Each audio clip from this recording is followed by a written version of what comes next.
The Great Chamber of the Galactic Council was the largest structure ever built by intelligent life.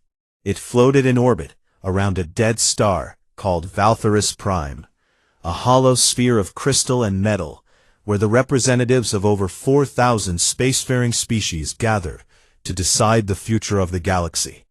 Light from the dying star below filtered through the transparent floor, casting everything in a dull orange glow. The air smelled different depending on which section you stood in, because every species needed its own atmosphere to breathe. Tubes and filters and energy barriers separated the sections, but the voices carried through all of them. On this particular day, the chamber was full. Every seat was taken. Every eye, sensor, and antenna was turned toward the small platform at the center of the floor, where a single human woman stood alone. Her name was Alara Voss. She was 62 years old, tall for a human, with silver hair pulled back tight against her head, and a face that gave away nothing. She had served as Earth's ambassador to the Galactic Council for 19 years. In that time, she had learned 3 alien languages fluently, survived 2 assassination attempts from species who found humans disgusting, and submitted 13 formal applications for humanity's full membership in the Council. Every single one had been rejected. Today, she was submitting the 14th. She stood straight, hands behind her back, and waited as the chamber slowly quieted. Above her, on the highest platform in the room, sat Archon Sylvethis, the High Speaker of the Council. He was Tellurian, an ancient insectoid species with 7 eyes arranged in a crown around his narrow skull. His body was thin and fragile-looking, wrapped in robes of woven light. He was over 900 years old. He had led the Council for the last 3 centuries, and in all that time, he had never once taken humanity seriously. Voss activated her translator and began to speak. Her voice was calm and clear. She presented the data she had prepared, charts showing humanity's rate of technological growth, which was faster than any species in the Council's recorded history. She showed their expansion from 1 planet to 47 colonies in less than 2 centuries. She showed the improvements they had made to alien technologies they had legally acquired through trade, improvements that the original creators had never thought of. She spoke for 12 minutes. The chamber listened in silence. When she finished, she simply said, "Earth requests full membership in the Galactic Council. This is our 14th petition. We ask that you judge us by what we have achieved." Then she waited. Archon Sylvethis leaned forward. His 7 eyes blinked one at a time, slowly, from left to right. When he spoke, his voice was soft and high-pitched, like wind through dry grass. "Ambassador Voss," he said, "the Council has reviewed your petition as it has reviewed the 13 before it. And once again, the Council must decline." A murmur ran through the chamber, not of surprise, of amusement. Sylvethis continued, "Humanity is a young species. You have existed for a mere fraction of galactic time. You have not yet proven the stability required for membership. Your history is one of endless internal conflict. Wars fought over land, over resources, over ideas, even over the color of your skin. You are, if I may speak plainly, an infant species still wet with the blood of its own wars." Laughter spread through the chamber. A wet, chittering sound from the insectoid sections, deep rumbles from the larger species, high-pitched whistles from the avians. 4,000 species, laughing at the humans. Voss did not move. She did not blink. She let the laughter fill the chamber and waited until it faded. Then she spoke. "Archon Sylvethis, members of the Council, I hear your decision, and I understand it. But I want to leave you with something to consider." She paused. "You mock our wars. You call us violent. You may be right.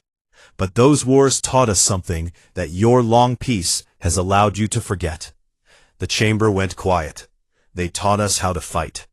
She let the words hang in the air for a moment. Humanity will not submit a 15th petition. What comes next is on your shoulders, not ours." She turned and walked off the platform. The chamber was silent for 3 full seconds before the noise returned, louder than before. Most of it was dismissive. A few representatives looked uneasy, but their voices were drowned out by the majority who found the whole thing entertaining. In the back of the chamber, in the small section reserved for the Korvathi delegation, Councillor Drethak watched Voss leave. He was reptilian, with dark green scales and yellow eyes that missed very little. He had spent the last 30 years studying humanity, reading their history, their literature, their military records. He had visited Earth twice, which was more than any other council member had done, and what he had seen there frightened him in ways he could not easily explain. He rose from his seat and followed Voss out of the chamber. He caught up with her in the corridor outside. She was standing by a viewport, staring at the dead star below. Her hands were shaking, though her face was still perfectly calm. "Ambassador," Drethak said quietly, "I voted in your favor. I want you to know that." "I know you did, Counselor," she said without turning. "You and 6 others, out of 4,000. He stepped closer. "There is something you need to know. Something the Council has been ignoring for a very long time." He lowered his voice. "The Zarathi Dominion is moving. Their scout fleets have been hitting the outer colonies of the Falari Collective for months. The attacks are getting worse. The Council has done nothing because the Council does not want to believe that anyone would dare attack them." Voss turned to look at him. "How big is their fleet?" "Over 40,000 warships, maybe more. The Council's combined military strength is a fraction of that. Most species gave up real militaries centuries ago. They rely on the Council's reputation to protect them." He paused. "That reputation will not stop plasma fire." Voss stared at him for a long time. Then she said, "Thank you, Counselor. I will pass this information along."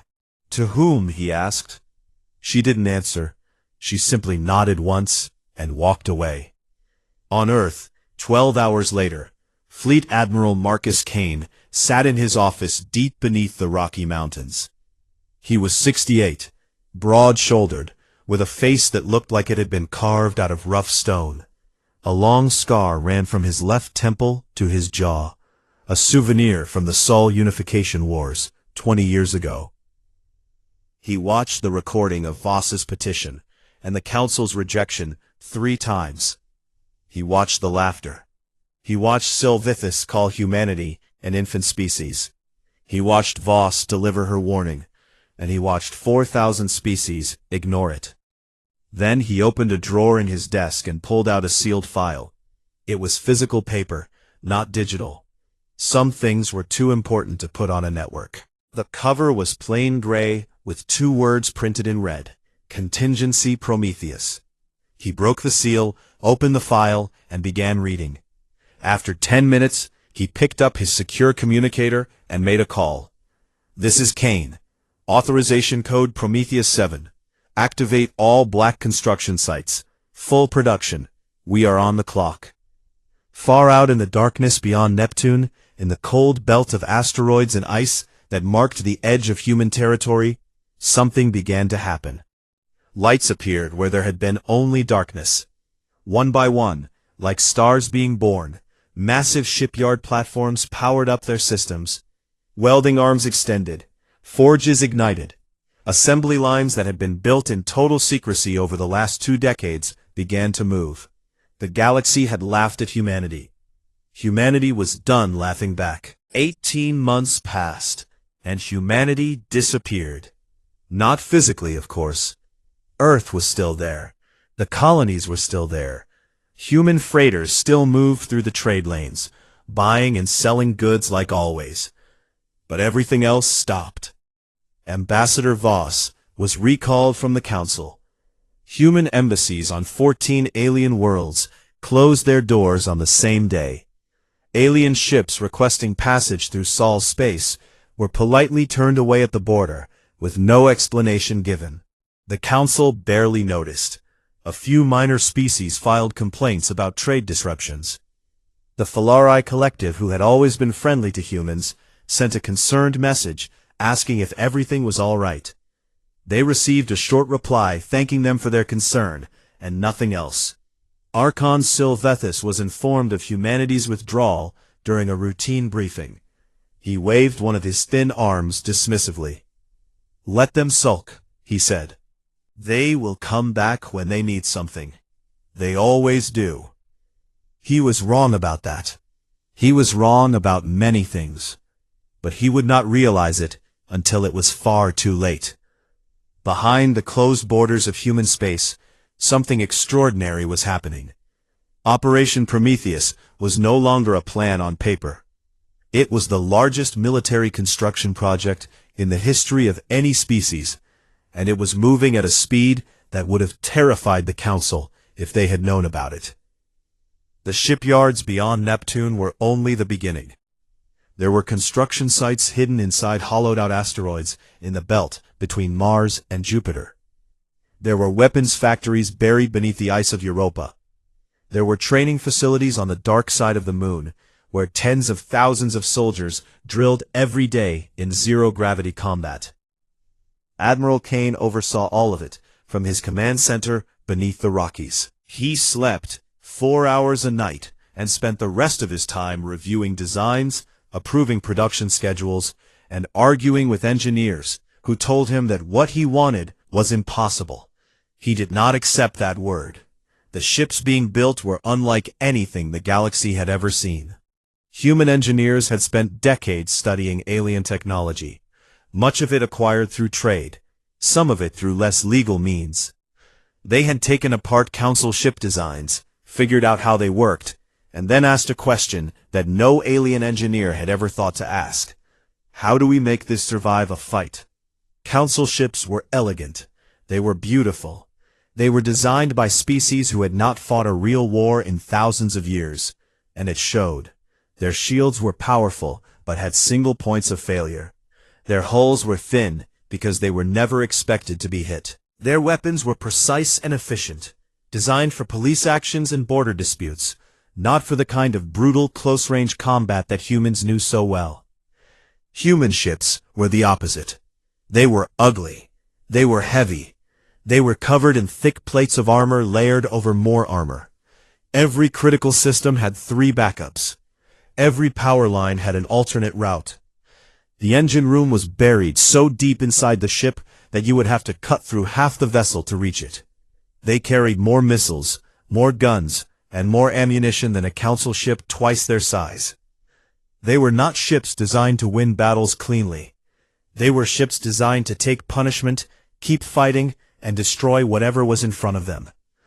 They were built by a species that had learned, through 10,000 years of killing each other, exactly what it took to survive. Captain Raya Singh was one of the first officers assigned to the new fleet. She was 34. Born on the Mars colony, with dark eyes and steady hands. She had graduated at the top of her class from the Earth Naval Academy, and had served with distinction during the border skirmishes with the Outer Colony separatists. Now she stood on the bridge of the UEN Nemesis, the first of the new stealth dreadnoughts, and felt the ship hum beneath her feet like a living thing. The Nemesis was special, even among the Prometheus fleet. It was designed to be invisible. Its hull was coated in materials that absorbed sensor signals, instead of reflecting them. Its engines could run so quietly that you could pass within 1,000 kilometers of an enemy ship and never be detected. It was a ghost, with enough firepower to kill a small moon. Singh's first mission was simple in concept, and terrifying in execution. She was to take the Nemesis beyond the borders of known space, into the territory of the Zarathi Dominion, and find out exactly what humanity was going to be dealing with. The journey took 3 weeks. Singh kept her crew on minimal power the entire time, running dark through systems that no human ship had ever entered. What they found made her blood go cold. The Zarathi were not just preparing for war. They were a species that existed for war. Their entire civilization was a machine built for conquest. Sing's sensors detected over 40,000 warships gathered in a staging area near the edge of Council space. But that was not the worst of it. Behind the warships were mobile shipyards, massive platforms that could build new ships while the fleet was on the move. Behind those were bioforges, nightmare factories where Zarathi soldiers were grown in vats by the millions. The Zarathi did not recruit armies. They manufactured them.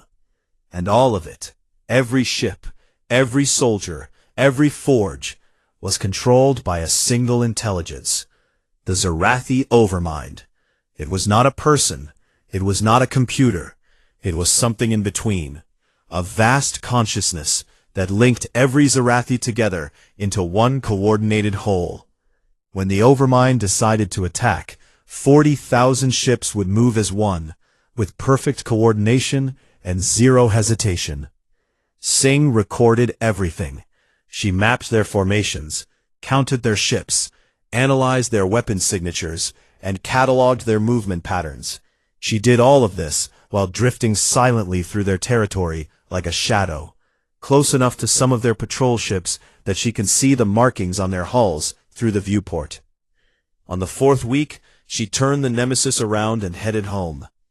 While Sing was gathering intelligence, the Council continued to do nothing. The Zarathi attacks on the Falari outer colonies had grown worse.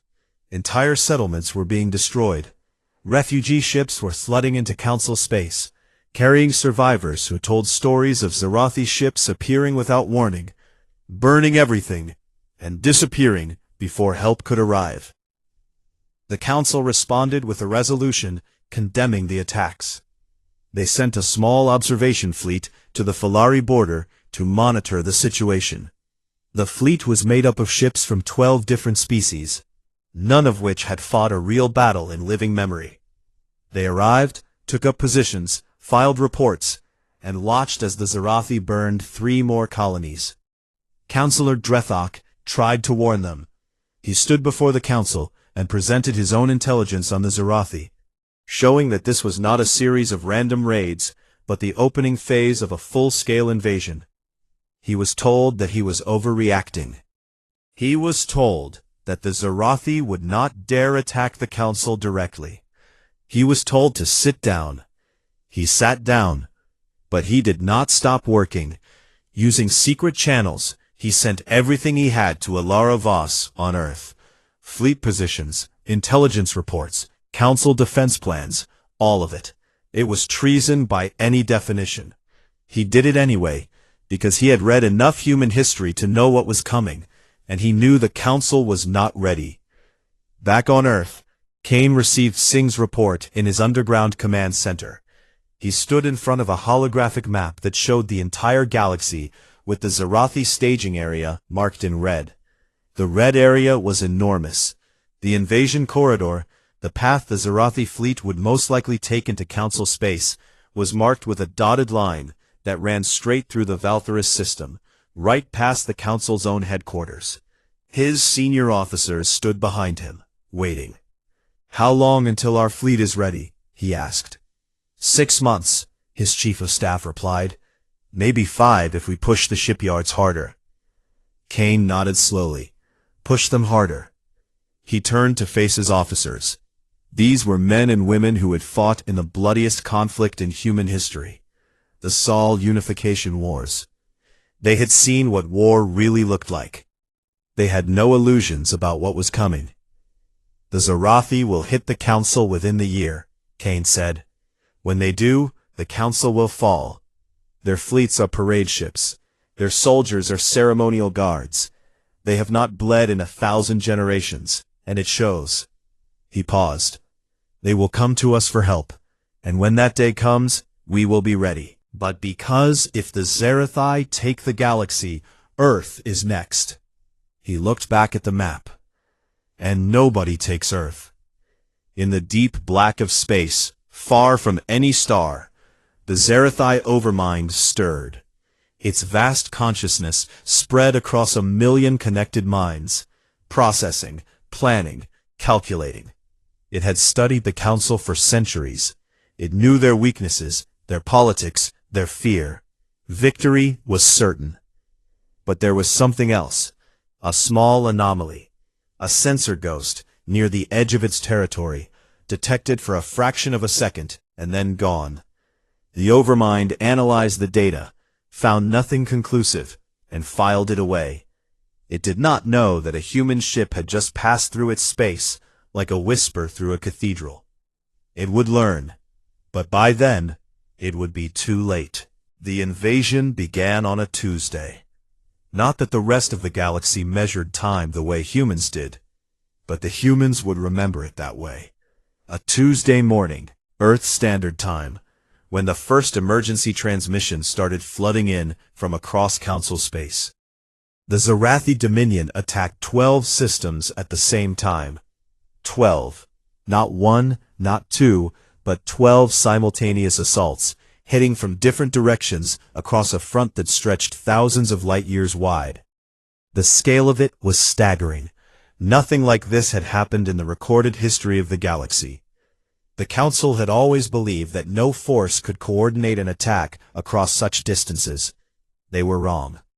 The Overmind could. It controlled every ship, every soldier, every weapon across its entire fleet, as easily as a human might move the fingers of one hand. There was no delay, no confusion, no miscommunication. 40,000 warships moved as a single weapon, and that weapon struck with terrible precision. The first system to fall was Falari Prime. The Falari were a gentle species, soft-bodied creatures who resembled Earth jellyfish, and communicated through patterns of light that rippled across their translucent skin. They were scientists, artists, philosophers. They had no military to speak of. They had trusted the Council to protect them. The Council observation fleet stationed at the Falari border lasted 11 minutes. 11 minutes from the moment Zarathi ships appeared on their sensors to the moment the last Council vessel was torn apart. The Zarathi did not negotiate. They did not demand surrender. They simply opened fire with weapons that burned through shields like they were made of paper, and they kept firing until there was nothing left. Falari Prime fell within 6 hours. The planet's entire population, over 8 billion souls, was either killed or captured. The survivors were herded into processing centers where the Overmind sorted them, categorizing each one based on their usefulness. Those deemed useful were enslaved. Those deemed useless simply disappeared. The same scene repeated across 11 other systems. The Tavari homeworld fell in 9 hours. The Ossian Collective lost 3 colony worlds in a single day. The mighty Krellian Empire, whose warriors had once been feared across the galaxy, discovered that their ancient warships, maintained more as monuments than weapons, crumbled under Zarathi fire like rotting wood. In the Great Chamber, chaos erupted. Representatives screamed at each other in 100 different languages. Some demanded immediate counterattack. Others demanded surrender. Several species announced they were withdrawing from the Council entirely and would negotiate their own terms with the Zarathi. Fights broke out between delegations. A Krellian warrior, driven mad by the news of his homeworld's destruction, attacked a Tellurian diplomat and had to be restrained by security forces. Archon Sylvathus sat in his elevated seat and watched it all with his 7 eyes. For 900 years, he had guided the Council through disputes, trade negotiations, and minor border conflicts. He had never dealt with anything like this. He had never imagined he would have to. The galaxy was supposed to be civilized. War on this scale was supposed to be a thing of the past, something that only primitive species did. Species like humans. The thought hit him like a physical blow. He raised his hand and activated the chamber's silence protocol. Every speaker cut off. Every translator went mute. The chamber fell into sudden ringing silence. "We must respond," Sylvathus said, his thin voice trembling for the first time anyone could remember. We must gather our remaining fleets and form a unified defense. The Valtheris corridor is the only approach to our core systems. If we hold it, we can stop them. His military advisors gave him the numbers. The Council's combined remaining fleet was just under 9,000 ships. Many of them were outdated. Most had never fired their weapons outside of training exercises. The crews were a mix of species who had never trained together, and in some cases had never even met each other. There was no unified command structure. There was no shared battle doctrine. There was, in the most basic sense, no real military at all. Against them, the Zarathi were sending 25,000 warships through the Valtheris corridor, with another 15,000 in reserve. Every ship was battle-tested, every crew was linked to the Overmind. They moved with the precision of a single organism. The math was simple. The Council was going to lose. His advisors knew this. Everyone in the chamber knew this, even if most of them refused to say it out loud. The argument was no longer about whether they could win. It was about how long they could delay the inevitable.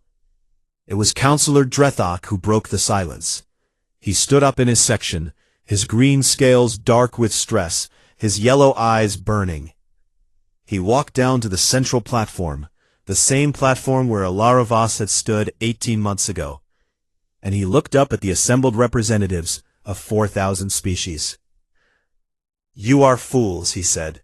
His voice was flat and cold. "Every single one of you. I warned you about the Zarathi. Ambassador Voss warned you. We showed you the evidence.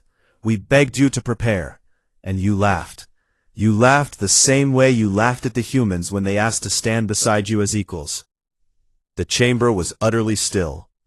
"The humans," Trethok continued, "the species you called infants, the species you mocked for their violence, their wars, their bloody history.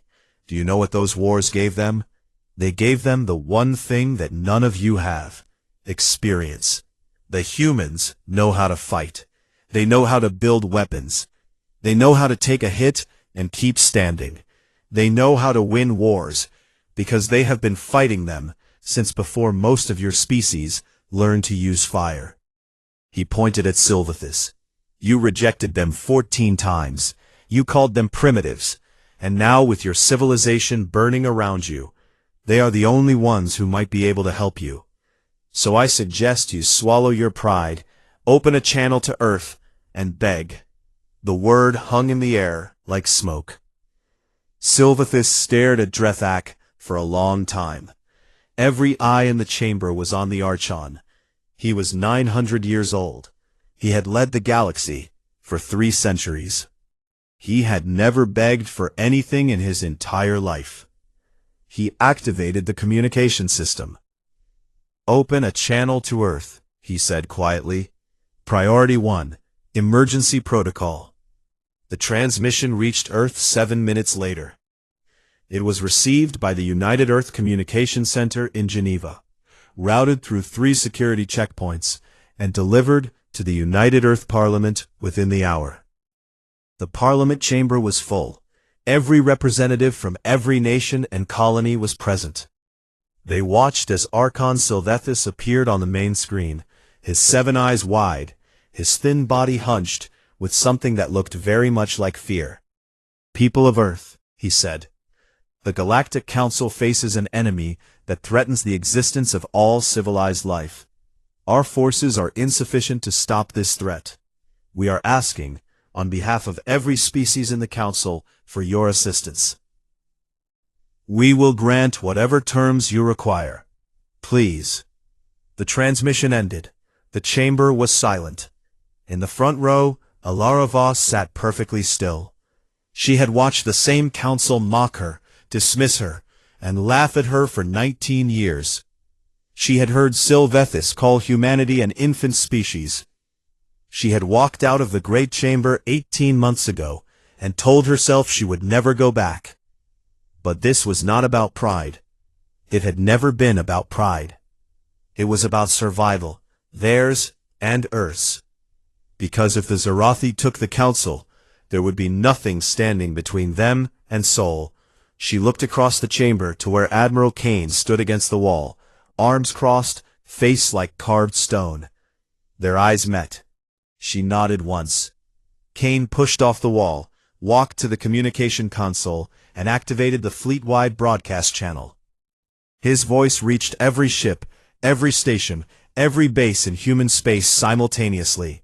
This is Fleet Admiral Kane. Authorization code Prometheus 7. Prometheus is live. I repeat, Prometheus is live. All vessels set course for the Valtheris corridor. Formation Atlas. We go to war. Across human space, the response was immediate. On the shipyard platforms beyond Neptune, finished warships detached from their docking clamps and powered up their engines. In the asteroid belt, carriers loaded their fighter wings. Around Mars, destroyer groups fell into formation. From Earth orbit itself, the great dreadnoughts that had been hiding in plain sight among the civilian stations revealed themselves, their hulls sliding open to expose row after row of weapons batteries. 6,000 warships, dreadnoughts, battlecruisers, carriers, destroyers, missile frigates, and things that had no name yet because nothing like them had ever existed. They formed up in groups, checked their systems, locked their coordinates, and jumped to faster-than-light speed in a wave that rippled outward from Sol like a pulse from a beating heart. The energy signature of 6,000 ships jumping simultaneously was massive. Every sensor array in the galaxy picked it up. In the great chamber, officers stared at their screens in disbelief. On the Zarathi command ship, tactical displays lit up with warnings. The Overmind processed the data. A new fleet, unknown composition, unknown origin, heading for the Valtheris corridor at maximum speed. The Overmind searched its records for a match. There was none. For the first time in 10,000 years of conquest, the Zarathi Overmind encountered something it had not predicted. It did not feel fear. It was not built to feel fear. But somewhere in its vast, cold intelligence, a new calculation began. And the result, for the first time, was not certain. The Valtheris corridor was a stretch of space roughly 3 light-years long and half a light-year wide, squeezed between two massive nebulae that made faster-than-light travel impossible. Any fleet trying to reach the Council's core systems had to pass through it. There was no other way. It was the galaxy's largest bottleneck, and it was about to become the galaxy's largest graveyard. The surviving Council fleet arrived first. 8,700 ships from dozens of different species, thrown together in a loose formation that had no real structure. They had no unified commander. Each species insisted on controlling its own ships.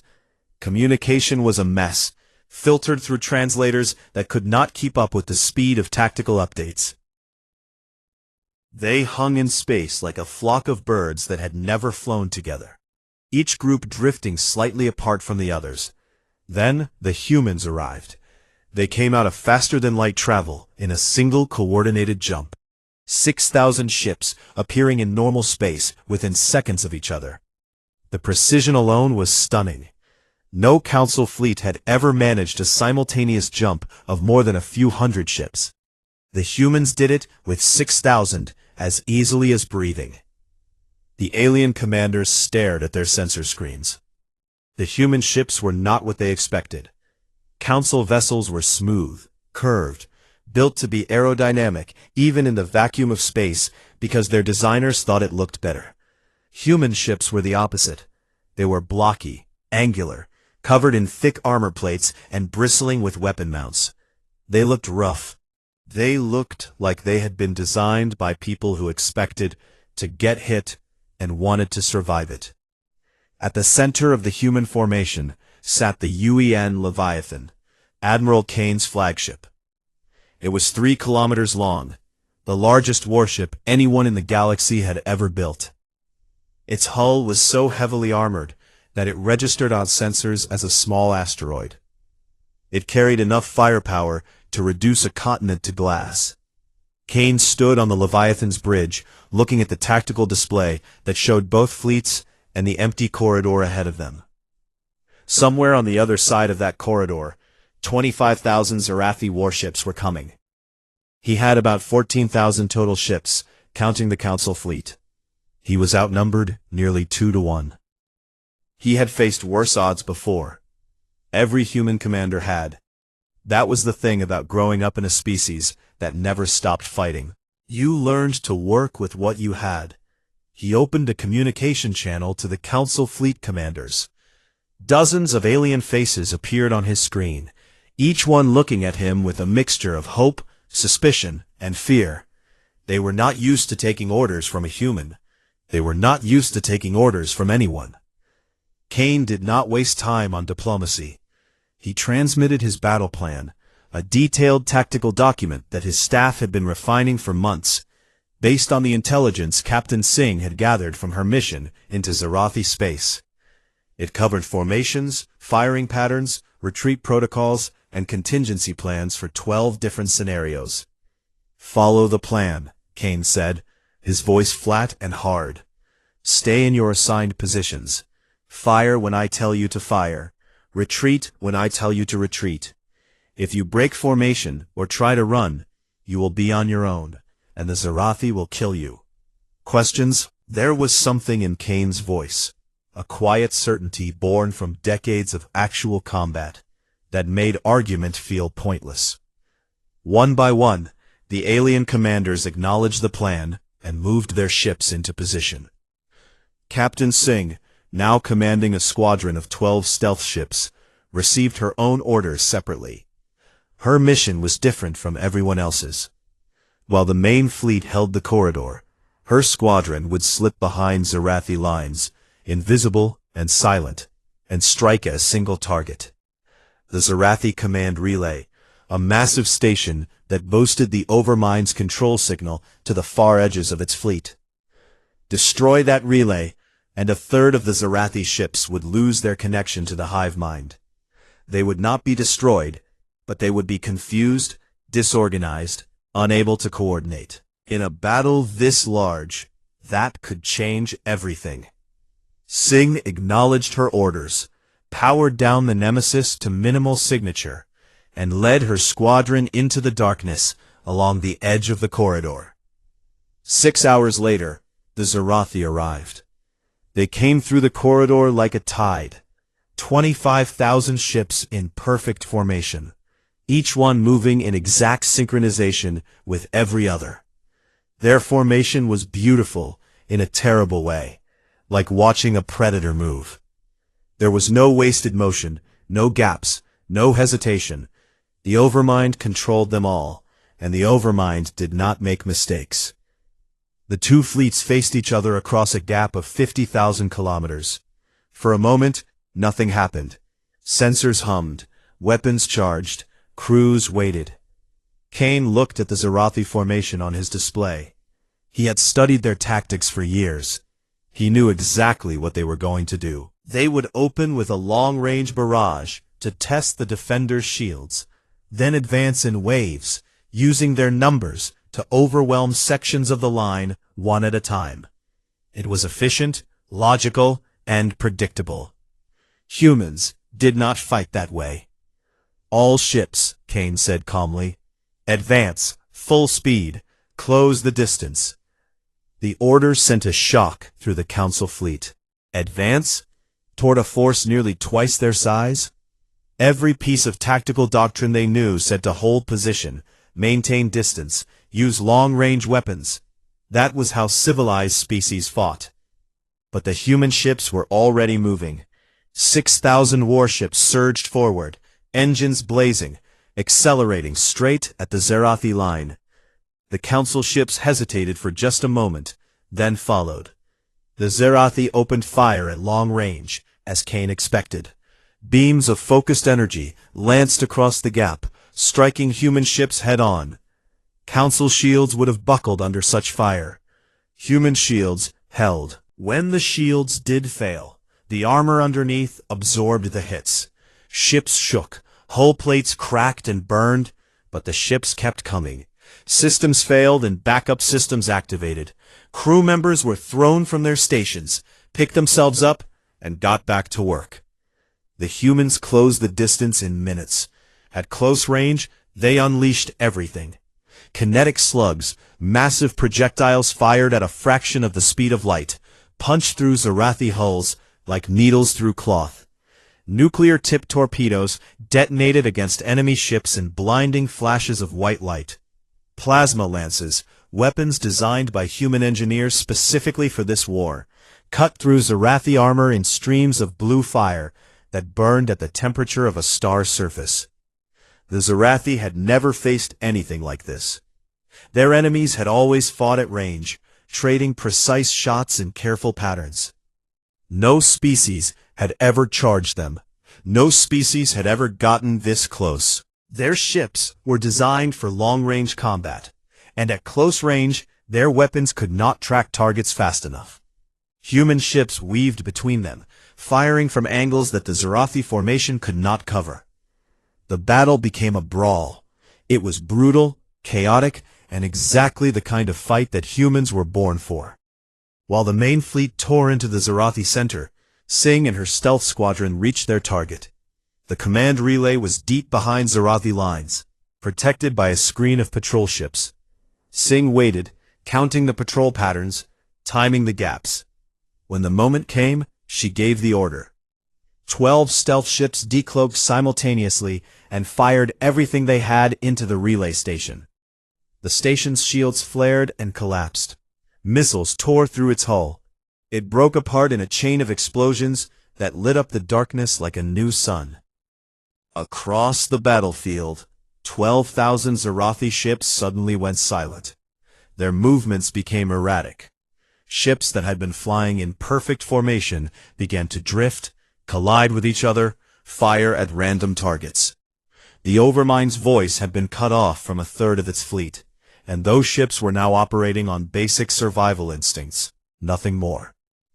Kane saw the disruption on his display and acted instantly. All ships, concentrate fire on the disorganized sectors, press the attack, do not let them regroup. The human fleet shifted like a predator spotting weakness. Thousands of ships redirected their fire at the confused Zarathi vessels, tearing them apart before the Overmind could reroute its control signal through backup channels. The Zarathi, for the first time in their history of conquest, began to retreat. But Kane did not stop. This was another thing that aliens did not understand about humans. In council warfare, when the enemy retreated, you let them go. The battle was over. Honor was satisfied. You filed a report and held a ceremony. Humans did not do that. Humans pursued. All ships, full pursuit, Kane ordered. Stay on them. No breaks, no pauses. We finish this. For 72 hours, the battle raged through the Valtherus corridor and beyond. Human ships chased the retreating Zarathi fleet, engaging them in running fights that stretched across light years. Council ships, caught up in the momentum, fought alongside them. Alien crews who had never fired a weapon in anger found themselves in the most intense combat the galaxy had ever seen, and to their own surprise, many of them fought well. The human battle plan gave them structure. Human courage gave them something to follow. When it was finally over, the Zarathi invasion fleet was shattered. Over 14,000 enemy ships had been destroyed. The corridor was filled with wreckage that stretched as far as sensors could reach. The remaining Zarathi ships scattered into deep space, their connection to the Overmind weakened, their invasion broken. The cost was heavy. Humanity lost 1,800 ships. Over 400,000 human lives were gone, scattered across the cold vacuum of the corridor, in broken hulls and shattered metal. Kane received the casualty reports in silence, reading every number, feeling the weight of every death. But they had won. In the great chamber, Archon Silvathus watched the final battle reports come in. His 7 eyes moved slowly across the data. Ship counts, damage assessments, tactical analyses. The numbers told a story that he could barely comprehend. A species that the Council had dismissed as primitive had just saved them all. A Tellurian aide approached nervously. "Archon, what should we do?" When he finally spoke, his voice was barely a whisper. "We should have listened." In the weeks that followed the Battle of the Valtherus Corridor, the galaxy held its breath. The Zarathi invasion fleet had been broken, but the damage it had left behind was enormous. 3 homeworlds had been conquered, dozens of colonies had been destroyed, billions of beings were dead, enslaved, or missing. The Council's political structure, already shaken by the invasion, was cracking at the edges, as species blamed each other for the catastrophe and fought over what little resources remained. And then, without being asked, the humans did something that nobody expected. They liberated the conquered worlds. Admiral Kane divided his remaining fleet into 3 task forces and sent them to Falari Prime, the Tavari homeworld, and the Osean colonial systems, where Zarathi occupation forces still held the ground. The operations were swift, precise, and brutal. Human Marines, trained in the kind of ground warfare that no other species practiced anymore, dropped onto occupied worlds and fought through Zarathi defenders, building by building, street by street. The liberation of Falari Prime took 9 days. The Falari, those gentle, translucent creatures who communicated through light, watched in stunned silence as armored human soldiers stormed the processing centers where their people were being held. The Zarathi guards fought hard, but they were cut off from the Overmind's full coordination, and the humans were relentless. When the last Zarathi soldier on Falari Prime fell, a human sergeant opened the doors of the largest processing center and found himself face to face with over 100,000 Falari prisoners.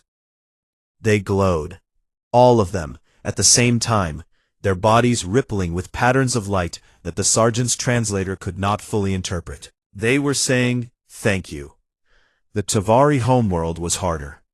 The Zarathi had dug in deep, using the planet's mountain ranges as defensive positions. It took 3 weeks of constant fighting before the last stronghold fell.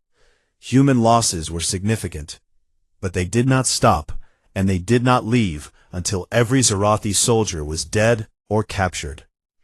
The Osean colonies were the fastest. A combined force of human warships and a handful of Osean vessels that had survived the initial invasion swept through the system in 6 days, clearing out the occupation forces with surgical strikes. When all 3 operations were complete, the human task forces withdrew to their staging areas. They did not plant flags. They did not claim territory. They did not send bills. They simply left, returning the worlds to their rightful inhabitants, with nothing more than a brief communication wishing them well. The Council did not know how to process this. In their experience, military power was always used for leverage. You fought to gain something. You sacrificed lives to win territory, resources, or political influence. The idea that a species would spend thousands of lives liberating worlds that were not their own, and then simply walk away, was so far outside their understanding that many council members genuinely did not believe it at first. They spent weeks looking for the hidden agenda, the secret demand, the trap. There was no trap. There was no demand. Humans just did it because it was the right thing to do. Ambassador Elara Voss returned to the Great Chamber 37 days after the battle. She came alone, wearing the same dark uniform she had always worn, carrying no documents, no data displays, no prepared speeches. She walked to the central platform, the same spot where she had stood so many times before, and she waited. 4,000 species looked down at the single human woman on the platform. But the silence was different this time. There was no amusement in it. There was no condescension. There was something else, something that many of these species had never felt before. Respect, and perhaps a little bit of shame. Archon Silvathus rose from his elevated seat. He was 900 years old, and for the first time in centuries, he felt every year of it. He descended from his platform slowly, his thin legs carrying him down the long stairs to the chamber floor. He had never done this before. The Archon did not descend. The Archon sat above, and others looked up, was how it had always been. He walked across the floor to where Voss stood. They stood like that for a moment. The ancient insectoid and the human woman, two species separated by millions of years of evolution, brought together by a war that should never have happened. Ambassador Voss, Sylvethis said. His voice was quiet, but it carried through the silent chamber. On behalf of the Galactic Council, I offer humanity not merely the full membership you have long desired, but a permanent seat on the Security Directorate. A gasp rippled through the chamber. The Security Directorate was the Council's highest military authority. It had 5 permanent members, the 5 oldest and most powerful species in the galaxy. No new member had been admitted in over 6,000 years. What Sylvethis was offering was not just membership, it was a place at the very top. I also offer, Sylvethis continued, my personal apology. I was wrong about your species. I was wrong for a very long time. And that error cost billions of lives. The chamber was so quiet that you could hear the hum of the atmospheric systems. Voss looked at the Archon for a long moment. Then she nodded. We accept, she said, but we have a condition. Sylvethis tilted his head. Name it. This council needs to change. No more ignoring threats because they are inconvenient. No more dismissing younger species because they make you uncomfortable. No more letting civilizations burn while committees debate the proper response. The galaxy does not need more politicians. It needs guardians. People willing to stand up and fight when fighting is necessary, and wise enough to know when it is not. She paused. We will help you build that, but we will not do it for you. Every species in this chamber needs to take responsibility for its own defense, and for the defense of its neighbors. That is our condition. Then he bowed, a gesture that no Archon had ever made to another species. Agreed, he said. In the weeks that followed, the galaxy began to reshape itself. The Galactic Defense Initiative, proposed by Admiral Kane and approved unanimously by the Council, was established as a joint military force trained in human doctrine and crewed by volunteers from every member species. For the first time in galactic history, soldiers from dozens of different worlds trained side by side, learning to fight together, learning to trust each other. Kane oversaw the first class of GDI officers personally. He stood before a room filled with beings of every shape, size, and biology imaginable, and he spoke to them in simple words that his translator carried to every ear and antenna in the room. You are here because your worlds were almost destroyed, and you have decided that you will not let it happen again. That takes courage. I respect that. We are going to teach you how to fight. Not because fighting is good. It is not. It is the worst thing that intelligent beings can do to each other. But sometimes it is necessary. And when it is necessary, you had better be good at it. He looked across the room. We do not fight because we love war. We fight because we learned the hard way what happens when good people refuse to. Counselor Drethok was appointed as the permanent liaison between humanity and the Council, a role that placed him at the center of the new galactic order. He accepted it with a quiet nod and a rare Korvathi smile that showed just the edges of his teeth. He had risked everything, committed treason against the Council, and bet his life on the belief that humanity was worth trusting. History had proven him right, and he intended to spend the rest of his career making sure the galaxy never forgot the lesson. Captain Raya Singh was promoted to Rear Admiral, the youngest officer in the UEN to hold that rank. She was given command of the GDI's Rapid Response Fleet, a force of fast, heavily armed ships crewed by the best soldiers from 30 different species. Her flagship was the rebuilt Nemesis, refitted with new weapons and new engines, faster and deadlier than ever. She stood on its bridge and looked out at the stars, and felt, for the first time since the war began, something like peace. Ambassador Voss took her seat on the security directorate. She sat among beings that were older, larger, and more powerful than any human. They had ruled the galaxy for millennia. Now they looked to her for guidance, and she gave it with the same calm, steady strength that had carried her through 19 years of rejection. On Earth, the memorials went up, 400,000 names, carved into walls of black stone in every city and colony. Humanity mourned its dead, as it always did, with grief and anger and a quiet determination to make sure the sacrifice meant something. And in the dark spaces between galaxies, where no light reached and no sensor can see, the Zarathi overmind drifted. It had lost. For the first time in 10,000 years of conquest, it had been defeated. Its fleet was scattered. Its command relays were destroyed. Its invasion corridor was sealed. The galaxy that it had planned to consume was now defended by a force that it did not understand. The Overmind was patient. It had existed for millennia, and it would exist for millennia more. It began to analyze the defeat, going over every moment of the battle, every tactic the humans had used, every weapon they had deployed. It studied their patterns, their strategies, their psychology. It learned. The humans were different from every other species the Overmind had encountered. They did not fight with pure logic like the machines. They did not fight with blind instinct like the lesser species. They fought with something else. A combination of reason and emotion, calculation and fury, discipline and madness. They made decisions that were tactically insane and somehow made them work through sheer force of will. The Overmind did not understand this, but it would learn. It was already adapting, already building new ships, new soldiers, new strategies designed specifically to counter what it had faced. It would take time, years, perhaps decades, but the Overmind had nothing but time. In the cold darkness, it waited, and it grew.